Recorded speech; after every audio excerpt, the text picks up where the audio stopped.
This is a free download from the BBC. For more information, go to bbc.co.uk/podcasts. Who wants the intro? Not me. Not me.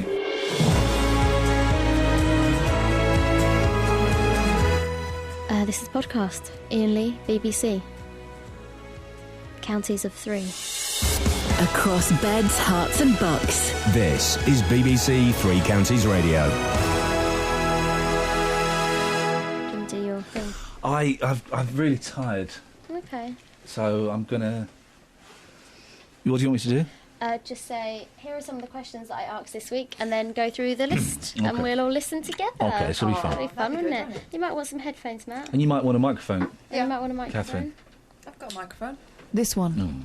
Well, maybe you don't. There's yours, Matt. This is a very... This is what I like to call it... Professional team we have. This is a slow start to the podcast. Sometimes we come in, boom, and we just, kick you right where it hurts. But today we're just kind of easing you in. Matt's got a problem with a You can't keep it up. It's very limp. the microphone stand. Okay. Just got to show it who's boss, Matt. Don't be frightened of it. Don't be careful, because that's going to be in people's... People will be on the bus now going, oh, flippin' heck! Maybe we should have gone in with a hard start instead of this... Well, we can do it now. I could probably cut that if I felt like it. I wouldn't bother. I'd Just keep leave it? it in. Alright. Let people... It lets people know that we're human. Yeah, we're real. Here's some of the question that I asked this week. Well, Sue Clark is chairing the action group against Cranfield turbines and joins me now. Morning, Sue. Good morning, Ian. Sue, what's your beef with turbines? That was a good question. Yep. Came in a little bit long, that bit. Here's another one. What's the point of domes? Here's another one. Brian, are you wearing a belt? Another one. Have you just had a steam? Have you just had a steam? Could you have had a steam? A steam? A steam? They were all... I can see why you won that award. They've been in touch. They want it back. They actually want it back. Oh, yeah. Wow, kids, this week I tried to promote anarchy in graveyards. That's right. I just think that they're too sedate and a little bit dull. Have a listen to my campaign for graveyard anarchy. Granarchy. The story we've been talking about has been in the news, and we've been talking about it all morning. The story of a grieving widow from Bedford who says she's devastated by the council's treatment of her husband's grave. Joanna claims no one asked before removing flowers, vases and other personal items from the resting place of her recently deceased husband at Kempston Cemetery. His grave was then turfed over. A gravesite is only place that people can go to get little bit of closure with those who are gone. My husband Jay was fighting long and very painful battle with horrible disease. Now he's not longer with us, so I will fight for him. Or we can speak now to Councillor Adrian Beardmore, who is chair of Kempston Joint Burials Committee. Good morning, Adrian. Good morning. What's your reaction to this story? A bit annoying, really, because it does make us look as if we're not very nice people, where most of the problem is actually coming from the family themselves. They did sign, or somebody signed on their behalf, a very large contract with very big printing, actually giving them not a lot, 5 rules to abide by. That's all we ask, and one of them... We say rule 1 is base fencing curbs around graves are not permitted. Memorial vases are allowed for the display of floral disputes, provided the exclusive rights of the grave have been purchased. And she signed, or somebody who involved in... With the greatest of respect, that. Her husband had just died a few weeks before of cancer, so you may understand why perhaps she wasn't looking at the small print.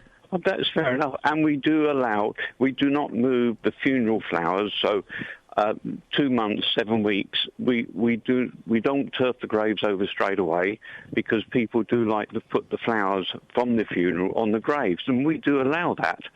But it is a meadow graveyard for safety and for easy cutting. I'm surprised, Adrian. I'm surprised you've kind of come in on the defensive like this. You're worried that she's making you look bad. I don't know if it's her that's making you look bad. Well, I've looked at your Facebook page and I read some of the comments, and they just do not know all the facts. Well, let's read some of these comments, and then you can give them back. Lorraine says, surely they should have consulted Joanna at Stoke Poge's crematorium. We had copies of the rules given to us. Anything goes there, and there are some lovely tributes. Jill says if the council wanted to move them for mowing or something, they should have contacted her. So sad. They've made a sad situation worse. Terry says, terrible treatment, sorry for your loss. Wendy says, it's usual for folk not to be able to put stuff on graves. She should have checked beforehand. Grief is hard to deal with. We all make mistakes. And Neil says, I'm just reading these as they're presented in front of me. Typical council, they all have a black heart and do as they please. They should replace the flowers and send a letter of apology to Joanna. We have actually wrote to Joanne explaining why they removed. Also, the supervisor of the cemetery saw one of the family the day before and reminding him that the next day the grave was going to be turfed over. So we did actually speak to one of the family the day before it was actually done. But you didn't speak to the widow? No. Do you not think maybe that was the person you should have approached? Well, she shouldn't even have done it.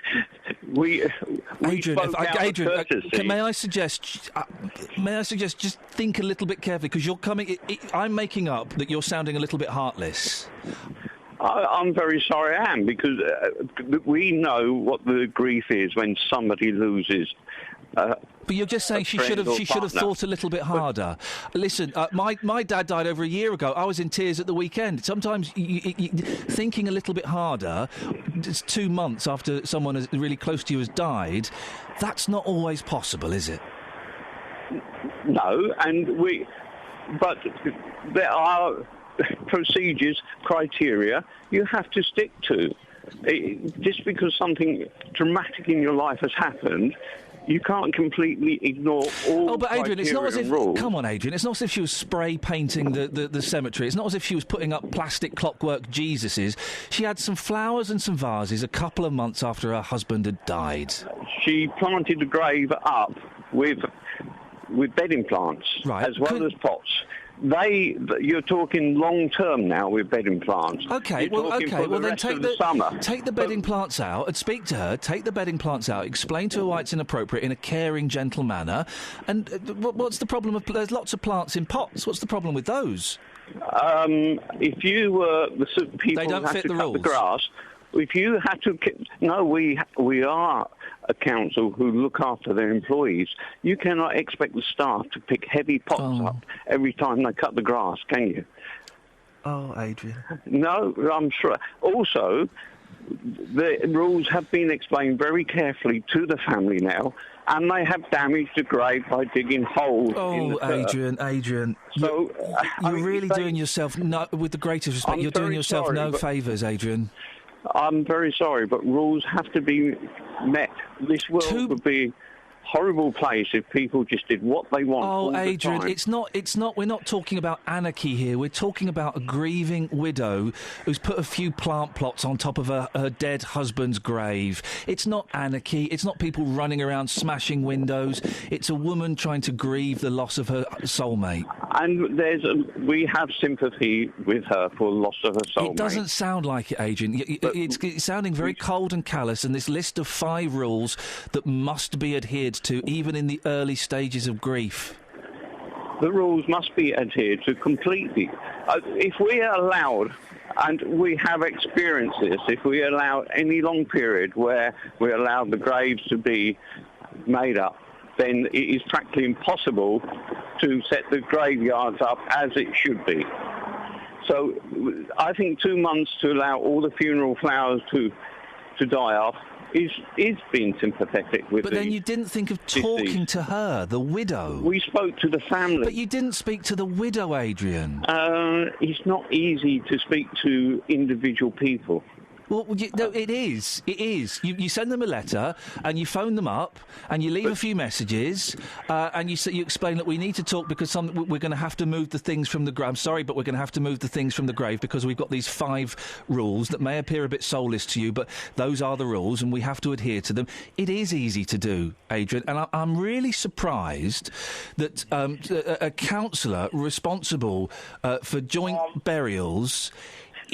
It's taken. It does sound, like you're reading from a script, or I'm talking to a robot here.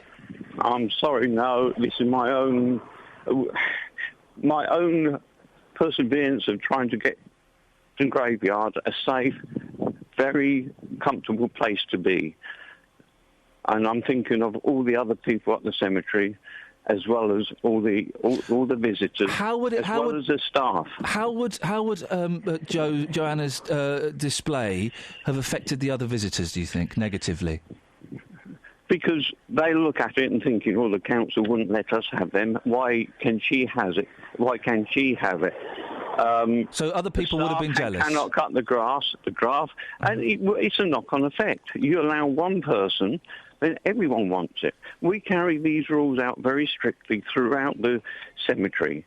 A graveyard can be very unsafe places if you don't stick to rules and regulations. I'm sorry. A graveyard can be a very unsafe place if you don't stick to rules and regulations. Yes. Is this what we've come to? Is this what we've come to? Yes, there was some major incidents in London a few years ago where children died playing on memorials. And children aren't going to die because children aren't going to die because she's got a plant pot on her dead husband's grave, Adrian, are they? I could go on forever telling you the dangers of plant pots and etc. But I'm not going to do that. Give me three examples of the dangers of plant pots, etc. Because I can't think of any. Can't you? Trip hazards, slip hazards, strain hazards, lifting hazards. Oh, God. Yes, I know. That's why I said I didn't want to go through it. Because it sounds ridiculous. A trip hazard. I know it sounds ridiculous. Why would anyone always sound ridiculous? No, it sounds ridiculous, Adrian. Because who's going to be walking on a grave anyway? A lot of older people walk along. Oh, Adrian. It's all the way along there. They do. So old. Do you know what? I suspect the only people, the people that are most definitely wouldn't be walking on graves are the older people because they've got respect for graves. Walking along there. But if it's on the grave, then no one's going to trip over it. I don't know if I mean, to me, it sounds like you're just trying to anarchy yourself, trying to cause anarchy in graveyards. It's very, very sad hearing you going on the way that you do go on. Adrian, you are actually breaking my heart that this is what we've come to. We'll leave it there, Adrian. Thanks very much. Thank you very much. It's Councillor Adrian Beardmore, Chair of Kempston Joint Burials Committee. Can I just say for anybody out there, I'm not creating anarchy in graveyards. That's not my manifesto. Oh, the poor councillor. Sorry? The poor councillor. It's interesting. That's where your sympathies lie, is it? No. We had some nice comments. We had some very nice comments about that story. I mean, we're kind of laughing a bit, but at the heart of it is a very, very sad story. And you were saying that the mum of the gentleman that had died... Yeah, Jay's mother, she put a message on Facebook just saying thank you for all your support, your lovely comments, and it meant a lot to her. Well, good for her. But it was a story worth highlighting, wasn't it? Councillor removing... Yeah. The council removing items without... that'll do. We're already... Yeah. But just to say that if you did want to see those comments and the pictures, facebook.com/3CR. Oh, I think people know what Facebook is, Kelly. Yeah. You're welcome. Kelly's microphone broke this week, so I climbed into a box and punched her.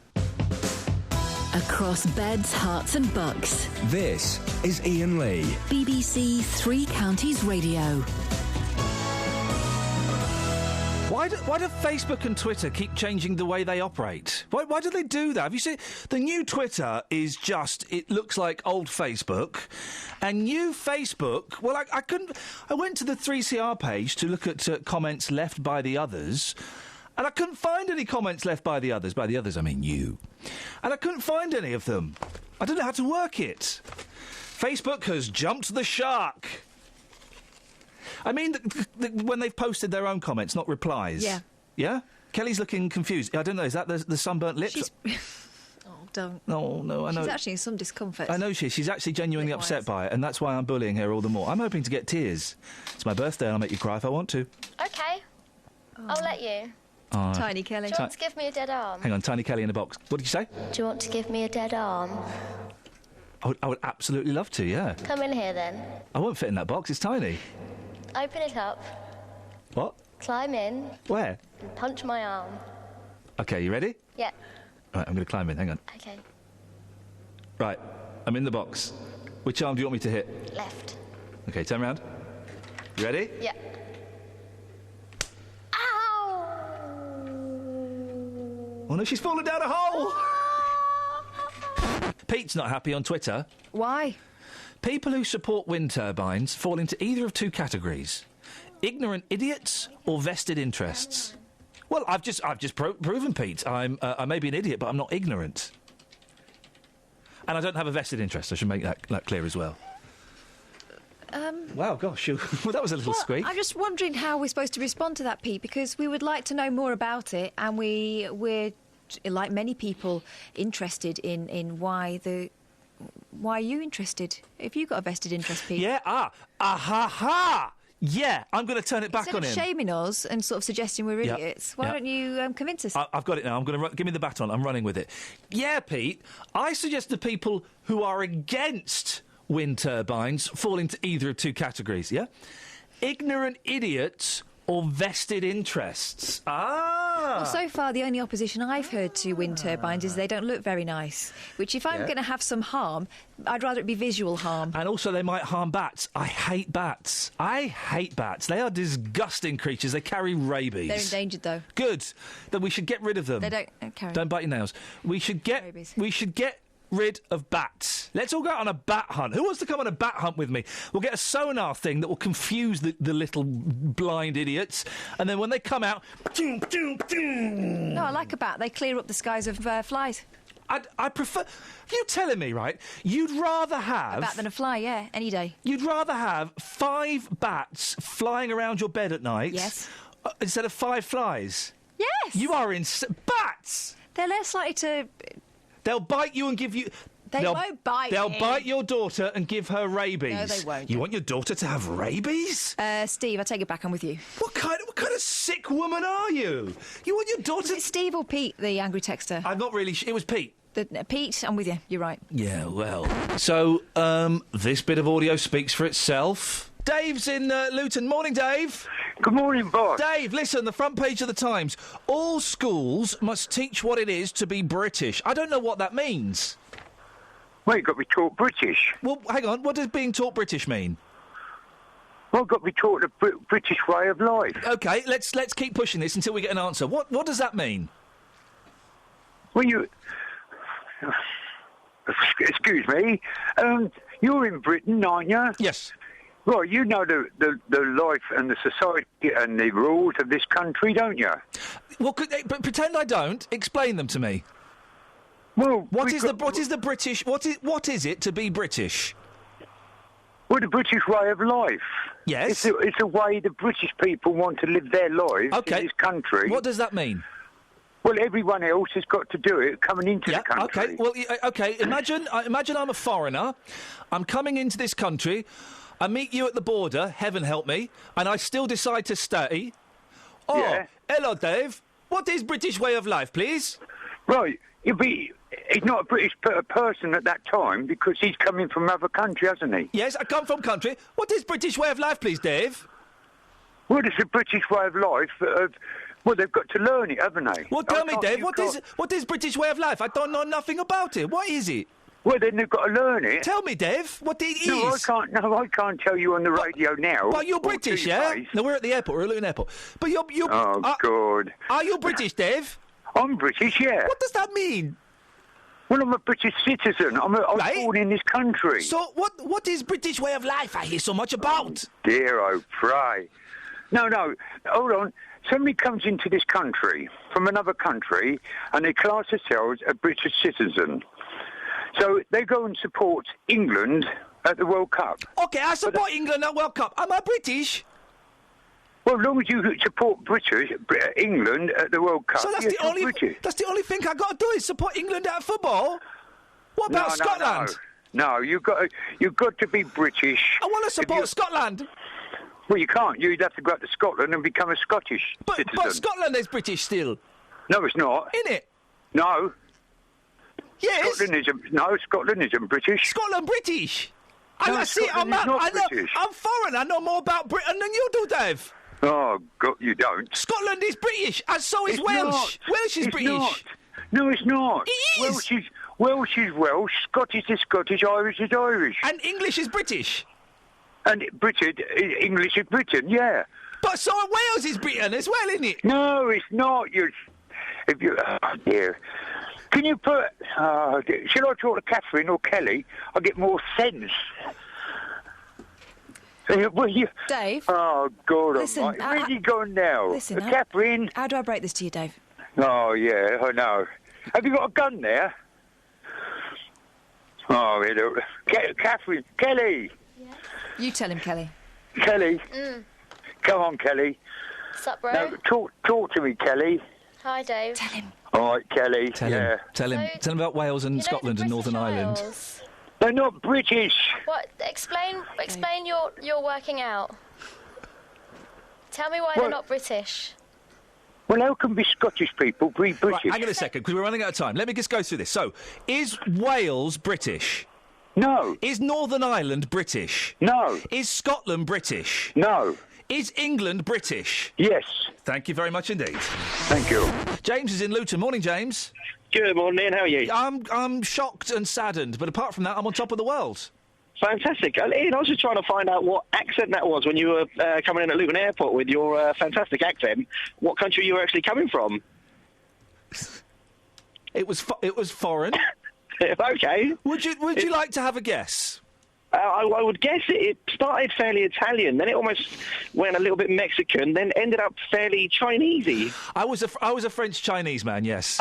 Oh, right, okay. I lived in China for many years, but I then claimed French citizenship. I lived in France for the last 20 years, working as an industrial site manager, and then I'm moving to Britain for the work opportunities. You had it down to a T. It was fantastic. I'm glad you got it. Dave called back the next day. Naturally, the debate continued. Dave's in Britain. Morning, Dave. What do you mean, Dave's in Britain? Dave's in Luton. Yeah. Is Luton in Britain? Yes, it is, okay. Okay. Are you British? Don't you start on... Roll on Thursday and Friday. Me, Catherine, Kelly are going to have a nice time. A little, you know what I mean? Yeah, after 9 o'clock, you're having a little menage. Yeah, yeah. So are you British? Oh, yeah. Well, British Welsh. I've got Welsh blood. So you're only half British? Yes. Because, okay, are the Welsh British? Don't you start on this again, pal. Are the Welsh British? What are you beefing on about on this? I'm talking about these motorcyclists in Alton Regis in this cricket club. Are the Welsh British? Because they are. Sorry? No, they're not. Right. No. The British are the British. You're right. Don't let me have to come down there, Mr. Lee. You're going to smack me? Yes, I will, like I did with Roberto. You know what I mean? He enjoys it. Are the Scottish British? No. Pardon? Are the Scottish British? No. Okay. Are the English British? Yes. Okay. It's an interesting... It's interesting, your take on geography and history. I was brilliant at that at school, mate, let me tell you. I'm not convinced. You're taking on the thing regarding the British Isles. It's their nationality, isn't it? Like, I'm British, and then you've got the Scottish people living on the British Isles. Let's have a word. Peter? Oh, yeah. Peter, you want to have a whinge about something, do you? I'm not going to join in your conversation you're in at the moment. Right, Peter, hang on a second. Let me ask Dave. Let me ask Peter. Dave, are you Peter, are you British? Certainly. Are you English? Yes, certainly. Are the Welsh British? Yes, certainly. No. Yes, they are. No, they're not. Yes, they are. The Welsh are the Welsh people. No, they're British. They're British because British means Scottish, Welsh, English, and Northern Ireland, really. No, they're not. Oh, yes, they are. They're British. Because it's come under the British Isles. But they're not actually British. They're gentlemen from Scotland yesterday. Yes, but they're British I'm Scots. Scottish. I'm not English. I didn't say English. I said British. Sorry. He said, I'm Scottish. Yeah. I'm not British. No, you are British. Right. No, not. Sorry. You don't live in the British Isles, then? This is where the big confusion is. British Isles. It should be classed as United Kingdom. We're British. We're known as that all over the world. Well, I'm sorry. You can't tell me a person's going to go up to a Scottish man and say, you're English. I didn't say he's English. I said he's British. Oh, British. Oh, sorry. Yeah, I'm British. You're not going to tell me a man's going to go up from America and say to a Scottish man, you're British. Well, it depends on what question's been asked, doesn't it? No, if he goes up and he's talking there in Scottish to this American man, and this American man says to this man, "Oh, you're British," he's going to turn around and he says, "How can I be British when I'm Scottish?" That don't mean the same thing. That's why. It does. English doesn't mean the same thing as British. What? Well, English doesn't mean the same thing as British. British means the people from the British Isles. Yeah, the British Isles. This is where all the confusion is. So they're British. Well, bring this up with the Scottish, Irish and Welsh people and see what they say. And I came on to talk to Mr. Lee. Hang on a second. Motorcyclists. Hang on, Dave, stay there. Dennis? Yes. Are the Welsh British? Yes, of course they are. Are the Scottish British? Yes, they are. Because they're not. Yes, they are. I'm English, I'm British, but European never. Now, suck that one. Pardon, Dennis? Suck that lemon and make it. Yeah, I ain't got lemon here to suck. Well, you sound... Why are you disgruntled about being British? I'm not disgruntled about it. I didn't come on regarding British, Irish, Welsh or Scottish. I come on about these motorcyclists across the cricket pitches. That's Mr. Lee. He does this thing and he's a bit niggled this morning because he forgot his belt, so tell him to belt up. Yeah, he's got a sore throat as well, had he, again? You know what I mean? Where's he going now? Roll on Thursday and Friday. Come on, Catherine and Kelly. We're going to have a great 2 days. See you, Mr. Lee. It's in the traffic news. Goodbye, Englishman. Hey, Matt, what's that sporting event where it's like 3 sporting events in one? Triathlon. You can say it now, slowly, in a slightly creepy voice. You couldn't say it then. Do you remember? Yeah. Listen. Do a triathlon. Triathlon together. Do what? Triathlon. A what? Oh, it's a bit like carpenter Is again. it like trifle? Triathlon. What? What's a triathlon? Now, wait a minute. Triathlon? What? I don't know what you're saying. You do know what I'm saying. Triathlon. Oh, and explain what's the ingredients. It's not a recipe. Do a triathlon. Eh? Somebody can help me out. How do you pronounce that? Is it sponge? Do a No, it's not. Please help me. Do a triathlon. Say it how it's read. Slow motion. Right. Triathlon. Do a triathlon together. What are you doing? Give me your pen back. Oh, nice one, thanks. Oh. You still owe me mine. Is that what that was? That was a dig? Maybe a little. That was a dig, because that was a dig, Colin, because I borrowed a pen off her ages ago and I've not given it back. It's a good pen. Oh, there, you see. I'm one of those. I'm a pen borrower and a never giver backer. Oh, yeah. I know those. It's a good pen, though, Colin. Well, that's it. What? So. Yeah. What do you want me to talk about? I don't know. What'd you call in for? I've forgotten. Oh. Do you want to talk about pens? No, I want to talk about this graveyard thing. Have you been smoking pot? No. Have you been drinking Buckfast? No. Have you been drinking cough medicine? No. Have you eaten a very, very large meal? No. Have you just woken up? No. Have you bumped yourself on the head? No. Have you had a little sneaky snifter of whiskey? No. Have you just had a lovely relaxing massage? I wish. No. A steam? Sorry? A steam? A steam? A steam? What's a steam? A steam? Eh? A steam? Oh dear. The record's stuck. Have you just had a steam? What is a steam? Have you just had a steam? I don't know, because I don't know what it is. Ah, maybe we found it then. Could you have had a steam? I don't know. Maybe I could. Could you? Maybe. I don't know. Have you had a foot spa? No. We're back to a steam. A steam's the most likely candidate if you don't know if you've had it. You right? Oh, dear. Did you have some Reiki? No. Again, we're back to a steam, aren't we? Well, maybe I did. Did you have those candles in your ear? No. Meditation? No. A steam? Don't know. Did you do the Pilates? Definitely not. A steam? Don't know. It must be a steam. Must be a steam. I can't think of anything else that could have made you sound so relaxed, man, and laid back. Must be a steam. I'm always relaxed. A steam is like a sauna. Oh. So have you had a steam? No. Oh. No. Oh. Just been sitting here listening to you. Checking emails and things like that. Yeah.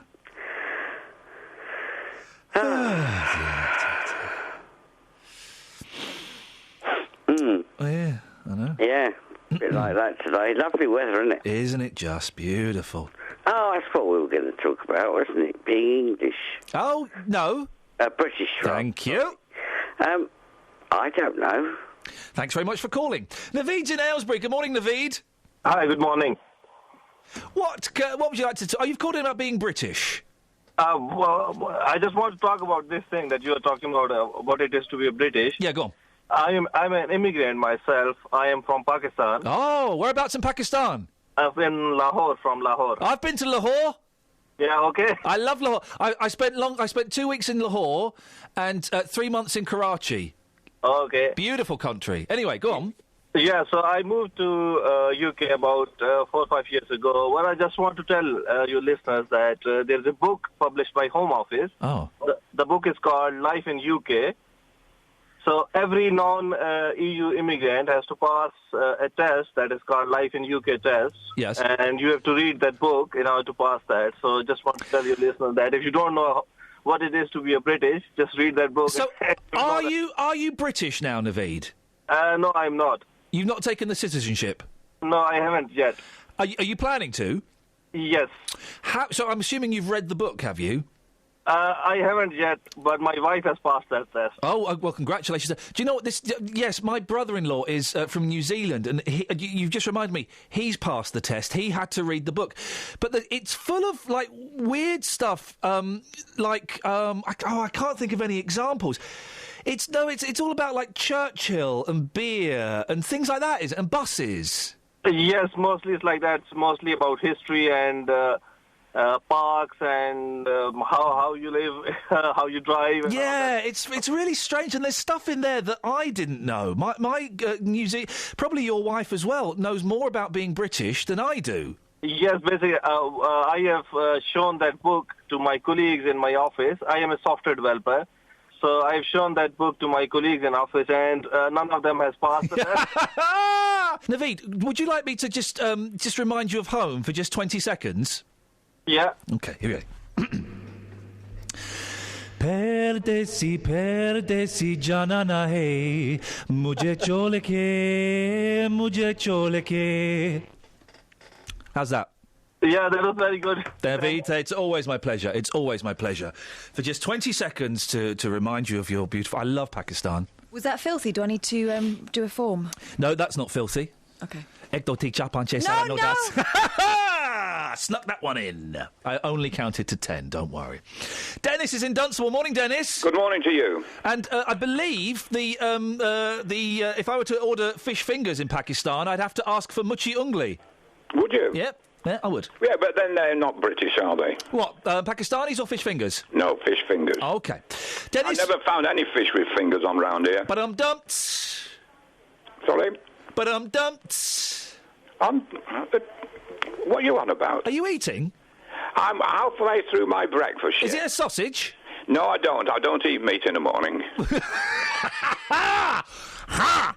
Why not, Dennis? I love a sausage first thing in the morning. Oh, dear God, no. Oh, as soon as I'm awake, get a sausage in my mouth. Yes, but the trouble is, like, sausages, like those things you said you like coming from McDonald's, right? Yes, but not McDonald's, because not the highly litigious McDonald's. You mean any other fast food outlet? No, it's meat. Yeah. Right? They say it's beef, but then beef in a bull is from its nose ring to its rectum. Well, from ring to ring, yes. And probably you're eating more rectums than nose. Beautiful. And doesn't it taste delicious? I don't know. I wouldn't touch it with a barge pole. Sweet meat. Anyway, that's beside the point. That is beside the point. Graves. Yes. Graves. Yes.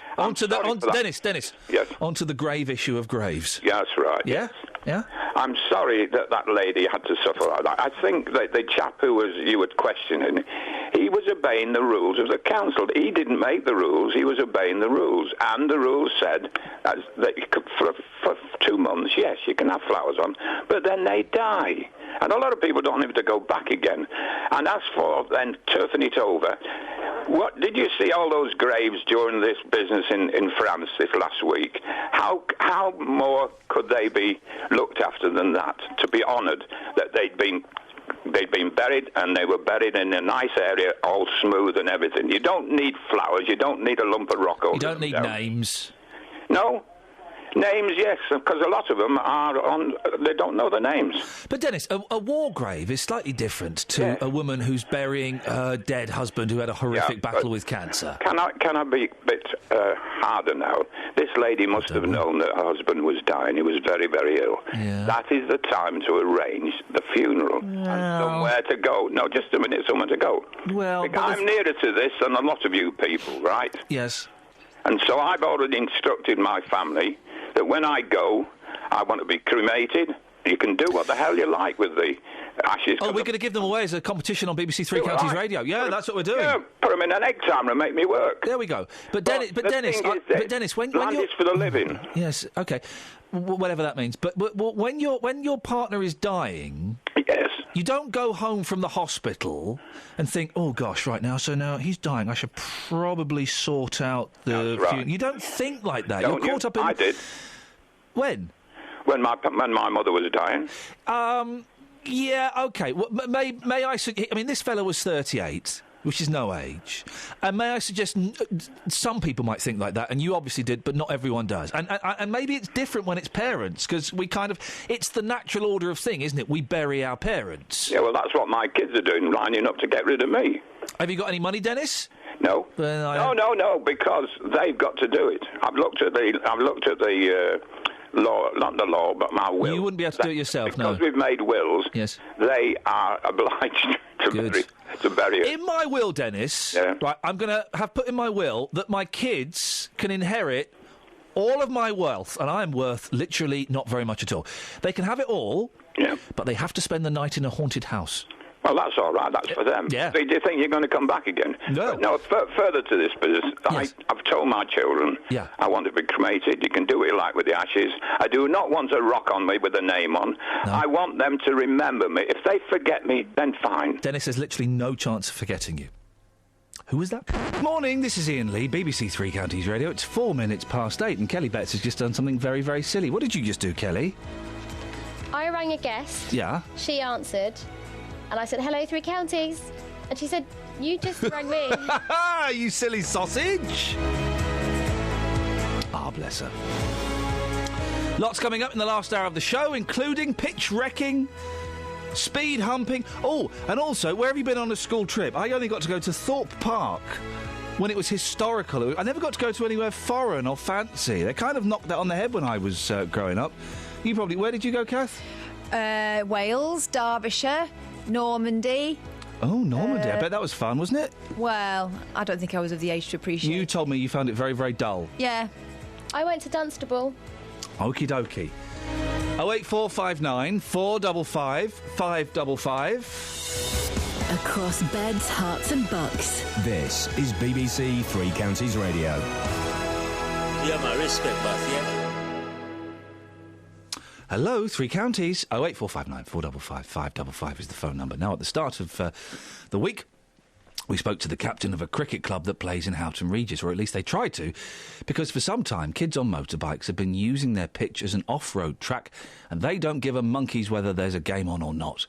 Well, when we caught up with Houghton Chargers captain Aziz Chowdhury earlier this week, he mentioned something that we thought couldn't be right, that they were being asked to pay for police to tackle the problem. Well, in the last hour, Andrew Selous MP gave us a ray of hope when he told this programme he's prepared to take up the cause. Well, Jan Cooper is a community worker advising Houghton Regis Town Council on community and youth matters. Morning, Jan. Houghton Regis Town Council, Dan Cooper speaking. How can I help you? Isn't Kelly Betts silly? Isn't she a silly sausage? Well, I did say to Kelly, you did ring me, Kelly. She's going to be teased mercilessly, Jan. Thank you for that. Now, you must be familiar. We've had so many complaints about these bikers in Houghton Regis. You must be familiar with this as well. Can I tell you about my school trip, Ian? Oh, go on. Where did you go? So, we did the school exchange to France. Yeah. And I think I was about 14. And obviously in France, you have a couple of wines when you're 14. What? Well, you do. Okay, yeah, don't okay. you? It was only one wine, and of course I went completely silly. My friends panicked. Yeah. And got the teachers in. Yeah. So, because obviously I shouldn't have been drinking wine. Now, were you funny drunk, or were you that kind of teenage, really ill drunk? Really ill drunk. Yeah. Really ill drunk. So they called the doctor. Oh, no. The doctor decided I had appendicitis. What?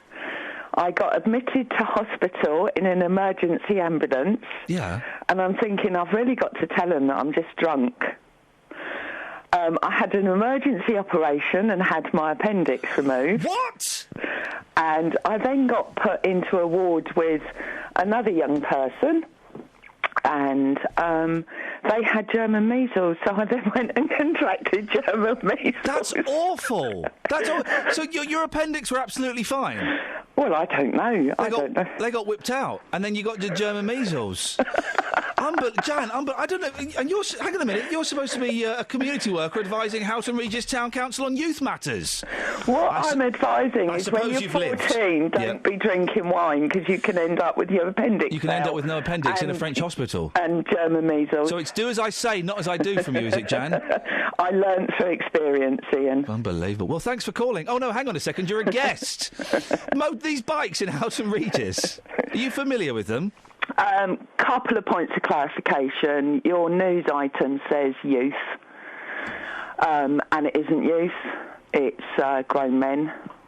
We've heard it's a mixture of both. We've had accounts of it being both, being sort of teenagers and you're right, blokes in their 30s and 40s. It really isn't kids. You sure? Oh, yeah, I'm pretty sure. Because we've had stories of we've had callers telling us it's kids. Okay, so what I'm saying is, just like everybody else, maybe some of them as kids, but it's not a let's bash the kids story, right? These are adults that are doing this. Yeah. We would really welcome the ray of hope of the local MP coming on board and helping us with this situation. Yeah. That would be fantastic. Any help? Well, Andrew Shalua said appreciated. he said he's going to look into it and speak to the police, so that's something. Yeah, awesome. It's pretty standard for sports organisations to have to fund their own policing, Ian. That's not controversial. Well, no, but it surely is controversial, Jan. If you're playing a cricket match and some yobs, and I'm not quite sure why you're reluctant to accept that a number of these are young people, because they are, we've been told. If you've got yobs riding motorbikes on a cricket match, stealing the wickets, then surely the police know this is happening, then surely they should turn up and sort it out. They absolutely should. The other sort of perception that I'm getting from listening to your programme this morning is as though the bikers are targeting the cricket club. Yeah, well, I don't know that that's the case, really. The cricket occurs right in the centre of town. Yeah. And the bikers are there 24/7, going backwards and forwards. And on a Sunday afternoon, the cricketers are there. I don't think that the bikers are particularly taking any notice of the fact that there's... And don't get me wrong, I'm not supporting the behaviour. They're nicking the wickets. They're riding onto the pitch and nicking the wickets. It has been known, yeah. Yeah, so that I would say that's targeting the cricketers. Yeah, well on occasions it has happened, but it's happening all the time. Not all the time, but it's not because the cricketers are there. Oh, we know it's happening all over Houghton Regis, but surely that's even more reason for the coppers to be there. So the town council ran a pancake race, and we had the bikers come through. Yeah. I had to ring the police. The police responded immediately and came down straight away. I don't get the point. Sorry, what's the point? The point is that you said to me, Well, surely the police should be doing something about this. Yeah. And but if they know it's happening, if they know there's a cricket match on, and that there's going to be some young idiot who's going to come along on a motorbike and steal their wickets, then they should send a copper down there to stop it happening. Well, and then bang these yobs up. Wouldn't that be absolutely wonderful if we had the capacity and the resources just to stand there? Oh, so we just let them get on with it then, Jack. Let's just let them get on with it then. Let's let this cricket team get kicked out of the league and banned from all the tournaments, and then the yobs have won. The situation that we're in is that behaviour is happening. Right, so let's do what we can to stop it. Let's send some coppers down to the match. Let's get these kids. Let's nick their bikes. Let's crush them, and let's stop them from doing it. Yeah, and 2 weeks ago, the police took 3 bikes and crushed them. Brilliant. Let's do that. Let's have more of that. Okay, where are we going to get the money from? Because it costs money, and the situation that we're in. So you're just saying because we can't afford it, we can't afford it. We should just let them get on with it. That's crazy, Jan. That's crazy. I'm not saying that we should just let them get on with it, but the common sense is, and the practicality is, that we don't have an endless pot of money, Ian. That the police force what's your suggestion? have experienced 25% cuts in Bedfordshire, and so we've got limited resources. Those limited resources are going to say to the community that we need your help. We need your help. Community policing. No, Jan, listen, we know they've had cuts. Doesn't mean we should go soft on crime because they've had cuts. What are we going to do? At what point did I say go soft on crime? Well, you're letting them get away with it. What do? Go around to these people's houses and say, so come on then, what's the problem? No, why are you doing this? Let's talk about it. What we do is we ask the community every single time that they see a motorbike incident, please ring 101. Yeah, and then they get put on hold, or their phone call doesn't get answered, or they're ignored. Well, if you want to take the negative attitude... No, Jan, that's not my attitude. That's what people have told me on this show. They've dialed the number, they've been put on hold, they've had no answer, they've been told that they can't send somebody out. People have given up, Jan. The system doesn't work as it is, because they feel like they're not being listened to. OK, that's a bit of a double-edged sword. So I'm being accused of saying that I'm just letting them get on with it, and yet you're saying to me the people have just given up. Yeah, because the people have given up. They can't expect any... No, they've given up, Jan, because they dial 101, as you've just suggested, and they don't get any response. Right. On occasions, 101, I accept, doesn't get answered. Which is disgusting. If people are phoning up because they want to report a crime and the number doesn't get answered, that's disgusting, isn't it? And I'm sure that the police would completely agree with you on that, Ian. Right. But what we need to do, resources are allocated in response to what the community are asking for. OK, the community are asking for police officers to patrol this cricket match to stop yobs ruining their game. They're asking for police officers to stop these yobs, these young yobs, riding along on the streets, buzzing up to old women walking their dogs and creating havoc and misery for people. OK. And our resources can't stretch to stop that? Not for the length of time that a cricket match lasts. Well, that's disgusting. That's disgusting. And they don't have to be there for the whole cricket match. They can pop along a few times. Or you send one copper... OK, let's look at that point. They can pop along a few times. So the police will pop along a few times exactly when you ring them and tell them that the bikers are there. That's when they'll pop along. Just but like they don't, popped along on my pancake race. Jan, they don't. Along. How long ago was your pancake race? 2 hours. No, how long ago was your pancake race? On Pancake Day. OK. In February. Jan, I was asking what year. No need to be sarky, love. I'm the sorry, police. I was laughing. Well, good for you, because this isn't funny, because they've called the police, Jan, and they're not turning up. So, yeah, you were lucky. They came to your pancake race, but they're not going to the cricket. If the cricketers ring... Hang on a second. It's Clay, you want to speak to Jan? Go on, Clay. Yeah, go on then. That'll be fine. In 2005, because this is an ongoing problem in Houghton Regis, I was walking, pushing my daughter along in a buggy, going towards the cricket pitch. I was nearly run off the path by a couple of mopeds. I had to actually go into the grass. Got to the co-op when it was fully standing. There was a police car there, so I said to them, hold on, there's a load of motorbikes riding around the thing. They've nearly run us off the road.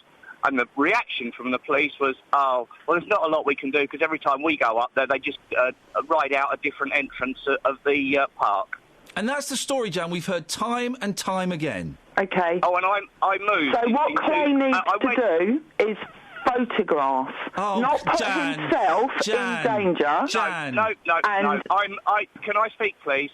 I went home, I said to the wife, that's it, because that was the third incident where I had reported it to the police, and I said, right, we're moving. In 2006, we moved out of Houghton Regis, mainly because I didn't feel safe in Houghton Regis. Clay, you should have taken a photograph, mate. That's obvious. Take a photograph, send it into the police, see what they can do about it, and they can follow it up. Clay, you're a plum, mate. You should have... Forget your little baby in the buggy. You should have taken a photo, sent it into the police, and wait for them to get back to you a few weeks later. Yeah, and then report it to the police and be told, as I did report it 3 times, and be told when I saw police, there was a police car, 2 police officers at the co-op, which is only down the road, and they turned around and said, nothing we can do. Every time we go up there, they just ride out a different entrance of the park. And that's, Clay, thank you, and that's a story, Jan, we've heard time and time again. May I suggest are we saying that we're not happy with our police force's performance? Yes, that's one of the many things we're saying. I would suggest that perhaps when Jan Cooper calls up the police because her pancake race is being infiltrated by motorcyclists, that they might react a little bit quicker than when just some bloke phones up and says our cricket match is being interrupted. I just rang 101, Ian. Yeah, they don't answer most of the time. But you just suggested it was I was getting special treatment. Yes. No, I just rang 101. OK. Well, you were very, very lucky, and I'm surprised that you haven't got any empathy or sympathy for those other people that have, and that your best suggestion is take a photo and send it in. I'd be really disappointed if that's how I'm coming across. Of course I have empathy and sympathy, and of course I want to do everything that I possibly can to solve the problem. I thought it was interesting that Clay said that this was 2005. Yes, it's been going on for a long time. It has. The council minutes show that in 1904... Jan, we're not going back to 1904. We haven't got time. Hope you got your point across. We'd have had longer to talk if you hadn't gone about your boozy trip in France. I should have said this earlier. If you're going to school now, I know most of you are probably there. If you're on your way to school, you have a free get-off-school pass from me, as it's my birthday. You don't have to turn up. I've arranged this with all the schools. You don't have to go to school. If you go in tomorrow, and if any of the teachers question it, just say, didn't you realise it was Ian's birthday? And they will let you off. So that's my gift to all of the young people of Beds, Herts and Bucks, Ben. But why am I in work today then? Do I not get the day off? No, you don't, Ben. No? Oh. See you tomorrow. OK. Kath Kells, thanks very much. Happy birthday, Princess. Birthday, Ian, Princess, darling. Treacle. Honey pot. Sugar pie. Honey pot? Head. Love head. I was away on Thursday and Friday. And nothing happened, so the end. No. And while I was away, well, Catherine got in a little bit of a pickle. Have a listen to this. Kenny Luton's phoned up again with his poem. Go on then. Tell us about this poem. Just give us a little bit of an introduction so we're not coming into it cold. Well, the lollipop ladies have been getting some grief, right? Yep. So I've made a poem up for all the drivers out there, and this is it. In the road, they boldly stand. Morning, Catherine in Bedford. Hello. Hello. What did you want to talk about? It isn't off to bed, said Zebedee. That's the magic roundabout. Oh. It's to bed, said Sleepyhead. Tarry a while, said Slew. Put on the pan, said Sleepy Nan. Let's sup before we go. Now, who taught you that rhyme, Catherine? My grandmother. I think it's a grandmother rhyme, isn't it? It must be, yes. And where were you brought up? In Birmingham. Is it a northern stroke Midlands grandmother thing? Well, she was from Scotland, but my father always used to say, up the wooden hill to Bedfordshire. You see? You see? Have you ever been to Bedfordshire? I live in Bedfordshire now. But had you at that point? No, never did know where it was. Mm. What brought you? Work. Oh. Boring. What is it you do, Catherine? Oh, I'm retired now. What did you do? I was a teacher. Well, that's not boring. That sounds like a very fulfilling role. Oh, yes, yeah. Oh, good, OK. OK. Well, thanks for that, and thank you for setting me straight in a true teacherly fashion. I won't say it wrong again. The Catherine in Bedford there, originally from Birmingham, but came because of boring reasons like work. Scointy? Scointy, do you think there's going to be comeback from not doing that poem? I don't. Do you think he's still there? Yeah, he might be. You still there, Ken? Yes.